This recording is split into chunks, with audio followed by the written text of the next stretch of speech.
이사야 43장 1절.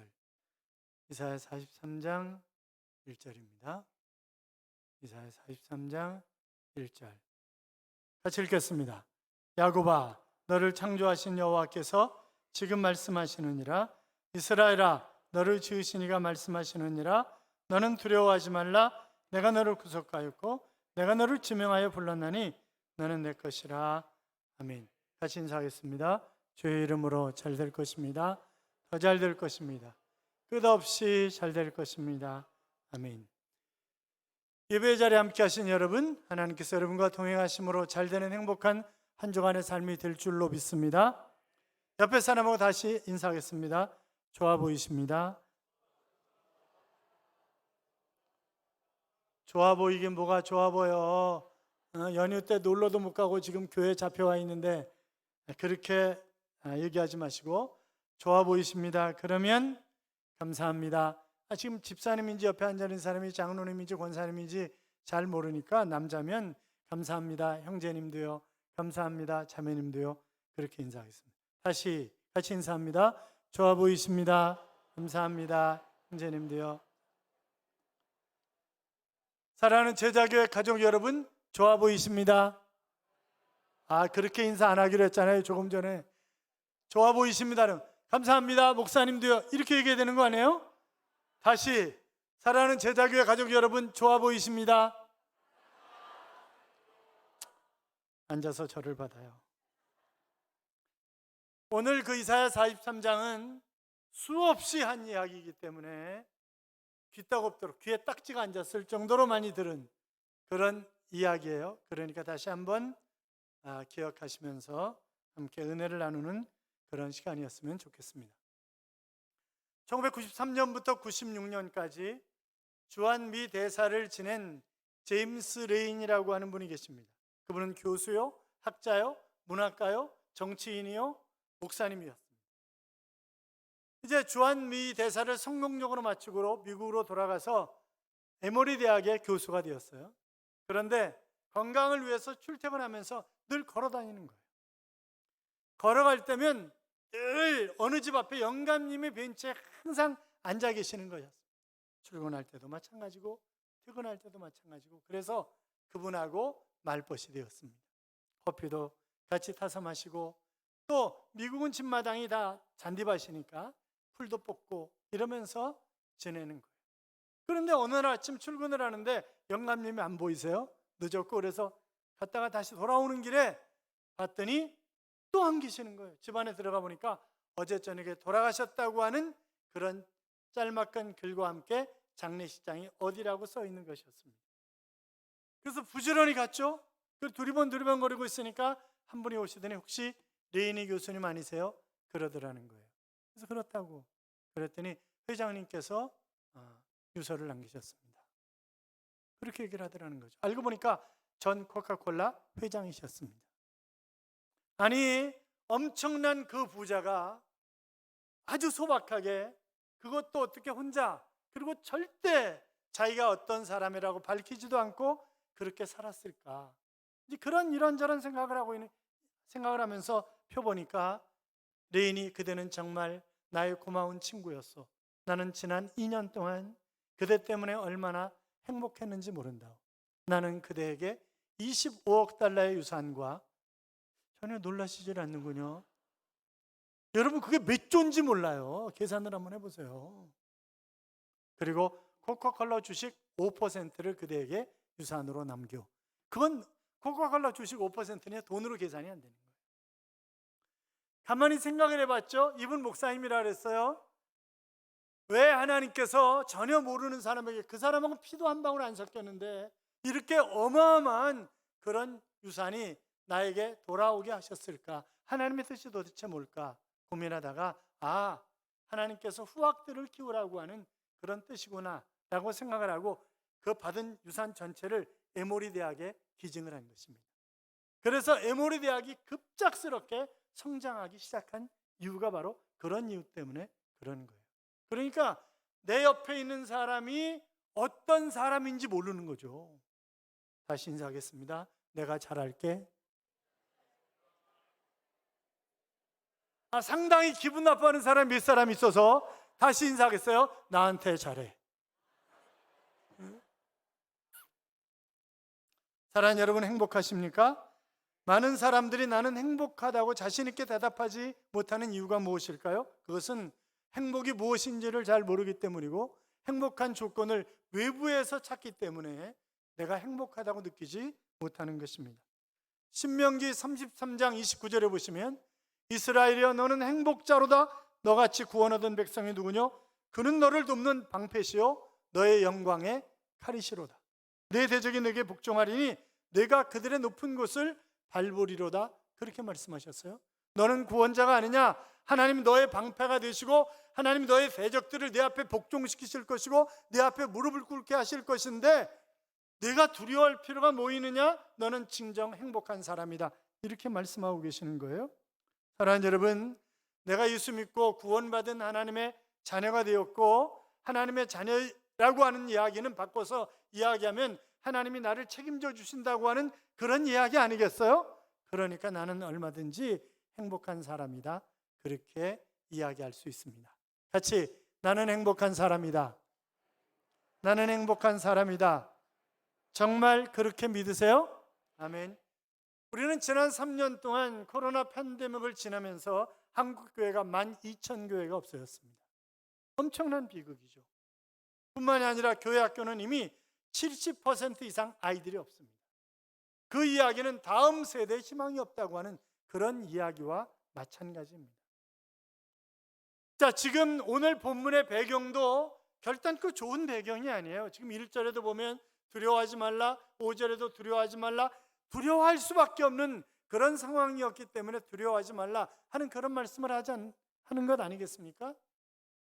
자, 이 아시리아라고 하는 나라, 성경에서 아수르라고 그렇게 이름이 되어 있는데 이 아시리아라고 하는 나라 때문에 북쪽 이스라엘이 주전 722년에 멸망을 당했습니다.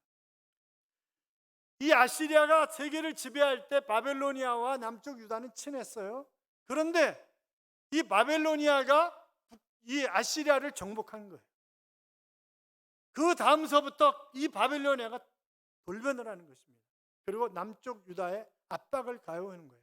훨씬 더 아시리아보다 무섭게. 이런 상황 가운데 있을 때 하나님이 두려워하지 마, 두려워하지 마. 내가 너를 창조했잖아. 내가 너를 구속했잖아. 내가 너를 지명해서 불렀잖아. 그러니까 너는 내 거야. 옆에 사람 쳐다보고 너는 내 거야. 그렇지? 귀싸대기 좀 얻어맞죠? 그걸 잘하세요? 자, 하나님이 우리를 향해서 너는 내 거야 이렇게 말씀하시는 거예요. 그러니까 여러분 얼마나 우리가 감사하면서 여러분 내가 하나님 것이기 때문에 주어지는 특권들이 얼마나 많은지 몰라요. 스바냐 3장 16절 이하에 보면 그날에 사람이 예루살렘에게 이르기를 두려워하지 말라, 시온아 내 손을 늘어뜨리지 말라, 너희 하나님 여호와가 너희 가운데 계시니 그는 구원을 베푸실 전능자시라. 그가 너로 인하여 기쁨을 이기지 못하여 하시며 너를 잠잠히 사랑하시며 너를 인하여 즐거이 부르며 기뻐하시리라. 할렐루야. 그렇습니다. 하나님이 나만 보면 좋아서 어쩔 줄 몰라 하신다는 거예요. 왜? 내 손을 늘어뜨리지 말라, 기죽지 말라는 거예요. 너는 내 자녀잖아. 걱정하지 마. 그렇게 말씀하시는 거예요. 사랑하는 여러분, 내가 하나님의 자녀이기 때문에 하나님이 준비하신 것을 모두 누리고 살아가려면 말씀을 잘 알아야 되는 거예요. 말씀을. 내가 말씀 속에 하나님이 나에게 어떤 복을 준비해 놓으셨는가, 내가 어떤 삶을 살아가기를 원하시는가, 그 길로 가면 시온의 대로는 활짝 열리는 것입니다. 두려울 게 없는 거예요. 미국의 아이비리그가 있죠. 그 좋은 대학들 신입생들을 조사했는데 그들에게 두 가지 공통적인 특징이 있는데, 첫째는 고등학교 때 성경책을 많이 읽는다는 거예요. 첫 번째 공통적인 특징이.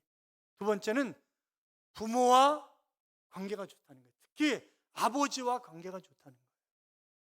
여러분, 아이들이 아버지와 관계가 안 좋아요. 나는 내 자식하고 관계가 정말 좋다. 한번 손 들어보실래요? 없어. 거의 관계가 안 좋아. 거의 관계가 안 좋아. 그래서 대학 신입생들에게 세상에서 제일 싫은 사람 아버지가 83%예요. 우리나라는. 그러니까 우리나라는 비극이죠. 비극이야. 예. 그러니까 우리가 그만큼 잘못 살았다는 얘기 아니겠어요, 결국? 여호수아 1장 8절에 보시면 이 율법책을 내 입에서 떠나지 말게 하며 주야로 그것을 묵상하여 그 가운데 기록한 대로 다 지켜 행하라. 그리하면 내 길이 평탄하게 될 것이라. 내가 형통하리라. 이 형통이라는, 사칼이라는 단어는 성공한다, 그런 의미의 단어예요. 그러니까 내가 정말 성공하기를 원한다면, 내가 가는 길이 평탄하기를 원한다면 이 말씀대로 사는 거예요. 말씀 가지고 좌우로나 우로나 치우치지 아니하고 원하는 대로 살아가는 것입니다.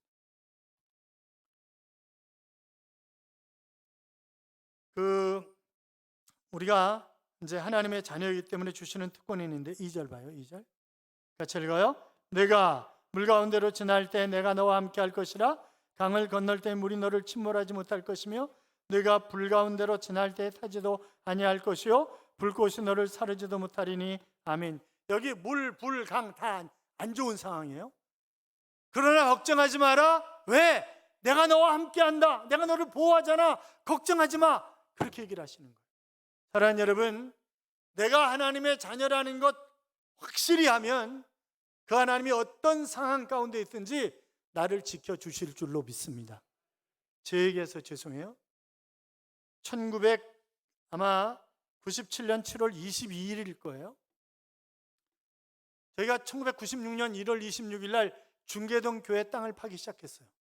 그리고 한 1년 정도 걸려서 교회를 대충 지었고, 그리고 그 중공검사는 여러 가지 이유 때문에 그해 말해 놨어요. 그런데 미리 교회를 썼어요. 그리고 여름에 중고등부 수련회를 한 거예요.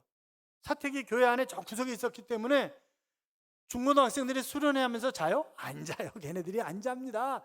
그러니까 잠을 잘 수가 없는 거예요. 그리고 건축비를 줘야 되는데 건축비를 줄 방법이 없는 거예요. 왜냐하면 1안, 2안이 다 무너졌기 때문에 건축비를 줄 방법이 없었어요. 그래서 그러면 어음이라도 구해다 줘야 되는 게 아닌가. 그러면 우리 교회에서 어음을 발행할 수 있는 사람이 누굴까? 가만히 생각해 보니까 1년에 교회 3번 나오는 사람이야. 크리스마스 때, 부활절, 또 추수감사절, 하여튼 1년에 3번 나오는 사람이에요. 그런데 그분이 공장이 이리에 있는 거예요. 이리. 지금은 익산이죠. 캐스퍼라고 하는 대한민국 제3위 그 아동복업체였어요. 그래서 그걸 구하려고 어음해달라고 이제 그리고 내려가는 거죠. 제가 집사님 한 사람을 태우고 제가 운전해서 내려가는데 그날 비가 왔습니다. 밤샜잖아요. 조는 거예요. 차 운전하면서. 안성 근처에 가까이 가는데 옆에 탔던 집사님이 목사님 차 부딪혀요! 이러는 거예요. 그럼 비 오는 날 운전할 때 부딪히려면 어떻게 돼요? 그냥 악셀라도 밟고 그냥 빠져나가야 돼요. 그런데 이거 브레이크 잡으면요 차가 확 돌아버립니다. 브레이크를 졸았으니까 브레이크를 확 밟은 거죠. 그랬더니 차가 중앙분리대를 딱 치더니 딱 돌아서는 거예요. 그러니까 트럭이 내려오더라고요. 잠시 잠깐이지만 어떤 생각이 드냐면 나 끝났다 이제. 나 돈 문제 해결, 나 천국 간다. 나 이제 천국 가는 거야. 나는 천국 간다. 난 다 끝났어 이제. 가족이 먹은 생각이 안 나는 거야. 그러니까 돈에 대해서 너무 시달리니까 이제 그런 상황이 되더라고요. 5톤 트럭 받고 다시 돌아서서 1톤 포토 밟고 다시 돌아서 중앙분리대 받고 그게 이제 수십 중 충돌 사고 나는 현장인 거죠. 그게.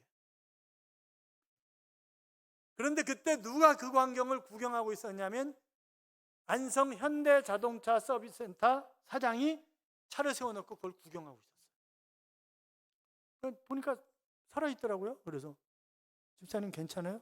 괜찮은데요. 나갑시다. 뭐 앞에 그 하우스까지 다 나간 거니까 차는. 하여튼 깨진 유리에서 나왔어요. 그래서 건너편으로 갔더니 그 양반을 기다리고 있으면서 제가 평생 차 가지고 먹고 살았는데 이런 현장은 처음 봤습니다. 기가 막히게 차들이 다 피해간다는 거예요. 어떻게 이럴 수 있는지. 그래서 내가 사고 나서 죽는 것도 죽는 거지만 뒤에서 받아서 죽는 거라는 거예요. 원래 이것이. 그런데 정말 기가 막히게 차가 빠져나간다고. 자기는 오늘 평생 못 볼 거를 처음 봤다고 그러면서 자기가 밥을 사겠다 그러더라고요. 그래서 아침 먹으러 가자 그래가지고 저하고 트럭 기사하고 포토 기사하고 이제 그리고 옆에 탄 집사님하고 그 현대서비스 사장하고 그리고 이제 밥집에 간 거예요. 그래서 제가 정말 미안하다고 내가 그 졸아가지고 그랬더니 어떻게 물어줬으면 좋겠냐 그러니까 5톤 트럭 기사가 뭐라고 했냐면 앞바퀴가 빠졌다는 거예요. 이게 부딪힌다고 앞바퀴가 빠지냐고. 안 빠지지 그게. 그런데 앞바퀴가 빠지고 정상적으로 자기 트럭 운전 18년 했는데 앞바퀴 빠지면 차가 전복한다는 거예요. 그런데 어떻게 똑바로 가서 쓰냐는 거예요. 이게 말이 안 된다는 거죠. 그러니까 1톤 그 포토도 파스났거든요. 완전히. 그러니까 밖에 완전히 날아간 거예요. 그런데 그것도 똑바로 가서 쓴 거예요. 그러니까 이건 말이 안 된다는 거예요. 그리고 죽어야 할 자리인데 우리가 살아있는데 뭘 물어주냐는 거예요. 안 물어줘도 된다는 거예요. 그러면서 뭐 하시는 분이냐고 그래서 제가 교회 목사라 그랬더니 아이고 목사님 감사합니다. 우리가 목사님 때문에 사는 거예요. 아니 사고 지금 누가 냈는데. 그렇지 않으면서 제 손 붙잡고 막 고맙다고 막 난리를 치는 거죠. 그러니까 그 현대사장이 저를 부르더니 목사님 빨리 피하세요. 저 친구들이 지금 죽을 자리에서 살아가지고 정신 못 차리고 좋아하고 지금 괜찮다 그러는데 정신 차리면 돈 물어달라고 그럴 거예요. 아니, 당연히 물어줘야 되는 거 아니냐고 그거는. 그러니까 우리가 위기의 상황들을 얼마든지 살아가면서 만날 수 있어요. 그런데 하나님이 봐주시면 되는 거잖아요. 하나님이 봐주시면. 그렇잖아요. 그래서 내가 물 가운데를 지나든 강을 건너든 설사 불 속에 들어간다 할지라도 걱정하지 마. 왜? 내가 너와 함께 하잖아. 그 얘기를 좀 하고 계시는 거예요. 그런데 그냥 뭐 보배롭게 여기고 존귀하게 여기고 내가 너를 사랑한다, 내가 너를 봐주잖아, 그렇게 4절까지 말씀하시더니 그런데 내가 할 일이 있다는 거예요. 세 가지가. 그리고 첫째는 7절이에요 7절 봐요. 7절 같이 읽어요. 내 이름으로 불려주는 모든 자 곧 내가 내 영광을 위하여 창조한 자를 오게 하라. 그를 내가 지었고 그를 내가 만들었느니라. 아멘. 같이 하나님의 영광을 위하여, 하나님의 영광을 위하여.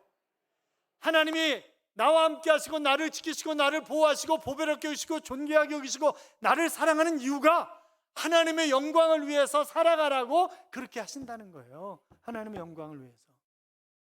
내 욕망, 내 욕심, 내 뜻이 아니라 뭘 위해서? 하나님의 영광을 위해서. 오늘 조금 늦게 끝나도 괜찮아요?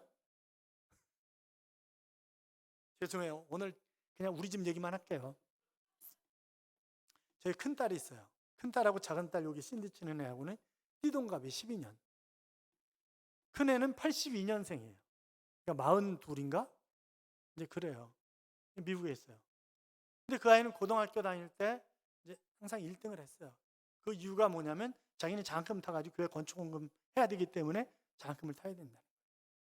그리고 뭐 금요기도회, 특별 새벽기도 이런 데 다 나오는 거예요. 정말 열심히. 그런데 대학교 진학을 하는데 이제 서울대, 연대, 고대 원서를 넣는 거죠. 네.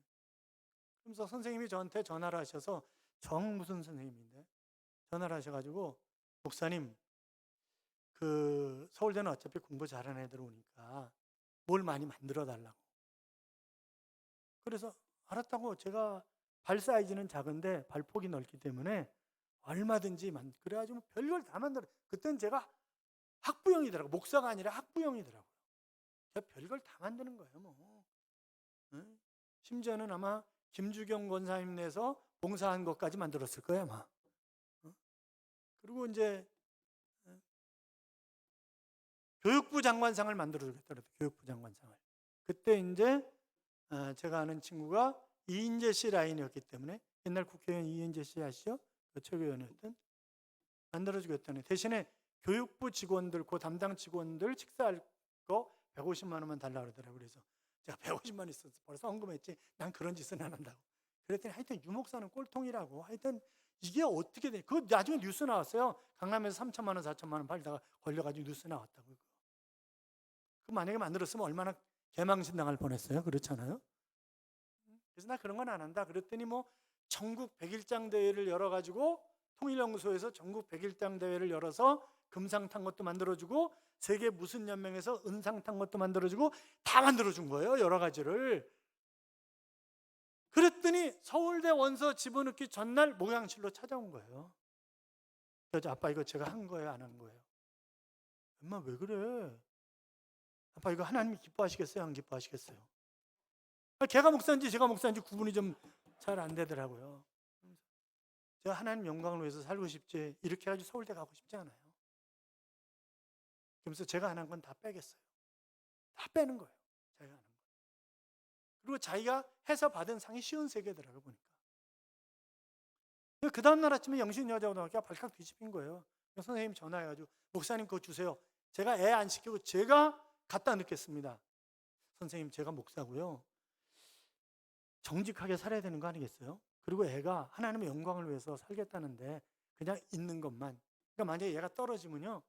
영신여고에서 뭐 하나님의 영광을 위해서 꼴 좋다 이러고 이제 난리가 날 판인 거죠 이게. 그런데 하나님이 길을 여시더라고요. 하나님이. 이제 고대를 제일 먼저 오전에 필딱고사를 보고 이제 오후에 면접이었어요. 근데 얘가 필딱고사 망친 거예요. 그러니까 지엄마한테 전화해가지고 울면서 오전에 필딱고사를 망쳐서 그냥 오후에 면접을 안 하고 가겠다. 그래도 면접을 해야 되지 않냐. 그렇게 얘기를 한 거죠. 그러니까 이제 면접을 하는 거예요. 제가 대학원에서 강의하다가 바로 가니까 면접줄 앞에 서 있더라고요. 그래서 아빠 지도 교수님이 누구셨어요? 누구셨어? 그렇게 얘기를 했어요. 그랬더니 이제 면접하러 들어가는데 애들이 제가 운동장에서 나온 애들 물어봤거든요. 오전에 필딱고사 다 망친 거예요. 그러니까 어차피 학교 성적하고 면접 점수로 결정된 판이에요 지금.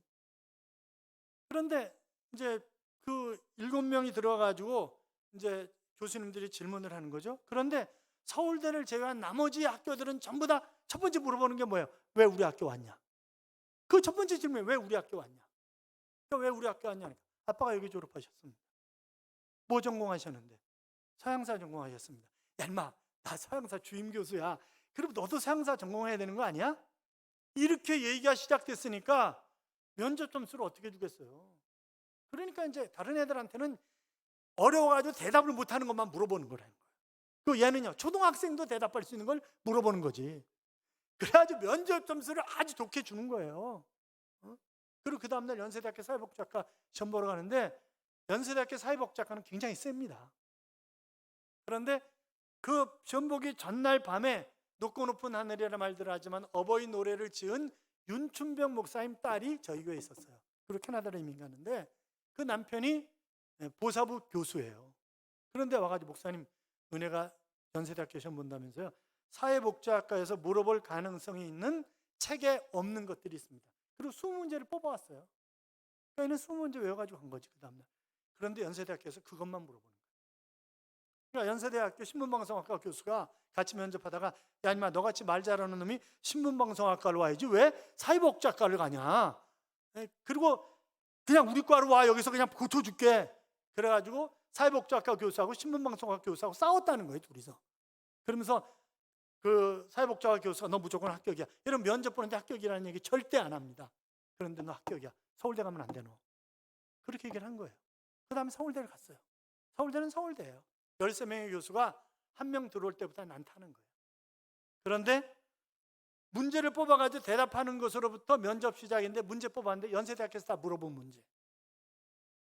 그러니까 하나님이 하셨습니다. 이렇게 얘기할 수밖에 없도록 가는 거예요 이게. 그래가지고 영신여고 최초로 스카이대학을 동시에 석권한 아이가 됐어요. 별로 기분이 또 안 좋구나. 그리고 이제 그래가지고 학교를 이제 근데 자기는 연세대학교를 가고 싶어하는 거예요. 여자아이니까 연세대학교를 가고 싶어하는 거예요. 그러니까 방문 걸어 잠고 며칠 있더니 나와가지고 하는 얘기가 자기가 서울대학교로 갈 수밖에 없는 이유. 첫째, 교회에서 학비를 대줄 텐데 교회 헌금을 많이 쓸 수 없다. 둘째, 내 후배들이 나 때문에 피해를 입는다. 셋째, 이러면서 자기가 그래서 서울대학교로 가겠다. 그렇게 얘기를 하더라고요. 제가 지금 딸 자랑하고 있는 거예요. 그리고 이제 영신여고 입학생들이 들어오면 선생님들이 강당에 학부형들을 만나고 저기 보이는 제자교회 목사님 딸 유은혜라고 있는데 그 아이가 하나님의 영광을 위해서 이렇게 살더니 결국 이렇게 됐다고. 그러니까 본인이 하나님의 영광을 위해서 살겠다니까 하나님 그렇게 길을 열어가시는 거예요. 그래가지고 결국 서울대학교 대학원 수석 졸업을 했어요. 별로 기분 안 좋네 또. 그래서 지금 미국 가 있는데 그러니까 하나님의 영광, 그러니까 작은 딸은 작은 딸 나름대로 정말 아름답게 살았고 큰 딸은 큰 딸 나름대로 정말 귀하게 그렇게 자란 거예요. 그러니까 우리가 다른 농사 다 잘 져도 자식 농사 잘못 지면 농사 잘못한 거다 그렇게 얘기하잖아요. 잘난 척하는 거예요 지금. 그러니까 너무 애들 보면 너무 감사한 거죠. 너무 감사하고 그런 거예요. 그러니까 우리가 내가 존재하는 이유 뭐라고요? 하나님의 영광을 위해서. 둘째 존재하는 이유가 10절 봐요. 10절 같이 읽어요. 나 여호와가 말하노라 너희는 나의 증인 나의 종으로 택함을 입었나니 이는 너희가 나를 알고 믿으며 내가 그인 줄 깨닫게 하려 함이라. 나의 전에 지음을 받은 신이 없었느니라 나의 후에도 없으리라. 아멘. 같이 증인의 삶을 위하여. 증인의 삶을 위하여. 자, 그러니까 이거 써서 내야 되겠어요? 안 내야 되겠어요? 생각을 해보세요. 내가 이 땅에 존재하는 이유가 증인의 삶을 살아가라고, 그러니까 아름다운 덕을 선전하게 하려 하심이라. 그러니까 내가 전도하는 삶을 살라고 하나님이 이렇게 나를 이 땅에 두신 것이지. 그러니까 전도하는 삶을 살아야 되는 거예요. 그 전에 이제 그 일대 안수 집사님이 안병하 장로님, 김덕현 장로님, 이제 권세향 장로님, 또 이제 정웅길 장로님, 이렇게 네 사람이 일대 안수 집사였어요. 그리고 그분들이 이제 장로가 되셨습니다만, 근데 그 가운데 한 분이, 그 부인이 그 가게 개업 예배를 드려달라는 거예요. 그러니까 본인이 맨날 뭐라 하냐면 자기는 미장할 시간도 없다 그랬거든요. 일주일 내내 교회 나와서 전도하고 그래가지고 목사님 저는 미장할 시간도 없어요 막 이러고 그러는데 어느 날 개업 예배를 드려달라는 거예요. 그래가지고 안수 집사님들하고 같이 개업 예배 드리러 갔어요. 그런데 개업 예배 드리러 가서 제가 성경 보고 할 얘기는 뭐예요? 하나님 이 사업장에 하나님 복을 주셔서 이제 그런 얘기 해야 되는 거 아니에요. 그런데 그러다가 저도 모르게 이게 돌아가는 거예요. 그러더니 인디안 바보 같은 놈들이 맨하탄 땅이 얼마나 중요한 땅인데 술 4병과 바꿔 먹었다고. 집사님 전도해야 되는 사람이잖아. 그런데 무슨 가게를 한다고 그래. 가게 문 닫어. 그게 목사 가서 할 얘기냐고요. 근데 저도 모르게 그렇게 나오는 거예요. 이게 막. 그러니까 또 그 사람도 웃겨. 아멘 그리고 닫았어요. 그리고 아멘 그리고 닫았다고. 그게 전문점인 텍스라고 하는, 그러니까 청량역에서 이문동 올라가다 오른쪽에 있는 거였는데, 그럼 그 사람은 얼마나 많은 돈을 투자해가지고 그걸 하는 거냐고 지금. 그런데요, 그달부터 하나님이 그 남편에게 복을 주시는데, 남편이 그달부터 11조를 300만 원에서 400만 원 내는 거예요. 그러면 얼마 번다는 거예요? 한 달에 3천만 원에서 4천만 원 번다는 거예요. 한 달에. 하여튼 남 돈 버는 거 기분 안 좋아. 그러면 지금으로 따지면 3, 4억 번다는 얘기예요. 지금으로 따지면 아주 오래된 얘기니까. 사랑하는 여러분, 내가 주님의 일을 열심히 하면 주님이 내 일을 대신해 줄 줄로 믿습니다. 뭐 해야 된다고요? 그러니까 하도 전도를 안 하니까 1년에 2차례 새생명 축제하는 걸 만들어가지고 또 하도 기도해도 안 나오니까 사생결단 기도회래. 또 이제 사생결단 기도회를 한다 그러고 하여튼 별걸 다 하는 거예요. 그러니까 이거 저거 내야 돼요? 안 내야 돼요? 내야 돼요. 저거 내야 돼요. 열심히 전도하는 거예요. 왜? 내가 이 땅에 존재하는 이유니까. 그게 셋째 21절 같이 읽어요. 이 백성은 내가 나를 위하여 지었나니 나를 찬송하게 하려 함이라. 같이 찬송하는 삶을 위하여. 찬송하는 삶을 위하여. 내가 이 땅에 존재하는 이유는 찬송하는 삶을 살기 위해서 존재하는 거예요. 자, 여자분들에게 묻겠습니다. 성가대, 찬송하는 시간이 많습니까? 화장하는 시간이 많습니까? 대답하기 곤란해. 대답하기 곤란해. 여러분 그거 아세요? 10대는 꽃단장을 해요. 20대는요 치장을 해요. 30대는요 분장을 합니다. 40대는요 변장을 해요. 그래서 우리 교인들끼리 중계동에 교회가 있을 때 교인들끼리 노원역 4번 출구에서 만나기로 했는데 서로 못 알아봤잖아요. 왜? 변장을 풀었어. 서로 변장을 풀어서 못 알아본 거야. 한 집사님이 제가 새벽 기도 끝나고 뭐 하다 늦게 나가는데 후문으로 나가는데 목사님 안녕하세요 그랬는데 목소리는 많이 들었는데 얼굴은 모르겠어. 왜요? 변장을 푸른 거야. 변장을 풀어가지고 모르겠네. 애 학교 보내고 그리고 이제 버스 태워서 애 학교 보내고 들어오시는 길이었어요. 누구라고 얘기할 수는 없어. 여기 앞에 쓰는 찬양대원 엄마야. 40대는 변장을 해요. 50대는요 가장을 하죠. 60대는요 위장을 해요. 70대는요 환장을 하죠. 80대는요 끝장을 봐요. 100% 농담이에요. 괜히 또 사랑하는 여러분 찬양하며 살아가시기 바랍니다. 그런데 내가 어떤 찬양을 하느냐 이게 또 굉장히 중요해. 제가 미국에서 공부할 때 미국에 성장하는 교회와 그렇지 않은 교회를 조사를 했어요. 그런데 가장 중요한 특징 가운데 하나가 찬양이야, 찬양. 그러니까 밝고 환하고 좀 빠른 이런 찬양을 부르는 교회들이 성장을 해요. 맨날 느려 터진 곡을 부르는 교회들은 느려 터지다가 죽어. 성장을 안 해, 교회들이. 그러니까 뭐 돌아와 그러다 자기가 돌아가. 그냥 요단강 건너가 만나리. 그러다 자기가 요단강에 빠져. 그러니까 이제 물론 그런 노래도 불러야 되지만, 그러나 밝고 경쾌하고 이런 거를 우리가 많이 불러야 되는 거예요. 자, 첫째는 하나님의 영광을 위하여, 둘째는 증인의 삶을, 셋째는 찬송하는 자의 삶을 살아야 되는데, 그런데 그러지 않는다는 거예요. 그래서 22절에 보면, 그러나 야곱아 너는 나를 부르지 아니하였고 이스라엘아 너는 나를 괴로워하였으며, 하나님을 부르지도 않고 하나님 때문에 괴로워한다는 거예요. 그러니까 그렇게 살면 복 있는 삶을 살아갈 수가 없는 거죠. 사랑하는 성도 여러분, 우리가 수없이 많이 들은 이야기, 내가 이 땅에 존재하는 세 가지 이유. 첫째는 하나님의 영광을 위하여, 둘째는 증인의 삶을, 셋째는 찬송하는 자의 삶을, 그렇게 사셔서 하나님의 기쁨이 되시기를 주님의 이름으로 축원합니다. 기도하겠습니다. 우리가 잡심해서 하나님이 이 땅에 나를 두신 목적에 따라 아름다운 삶을 살아가는 하나님의 자녀 될 수 있도록 같이 기도합니다. 살아계신 하나님 아버지, 감사합니다. 하나님,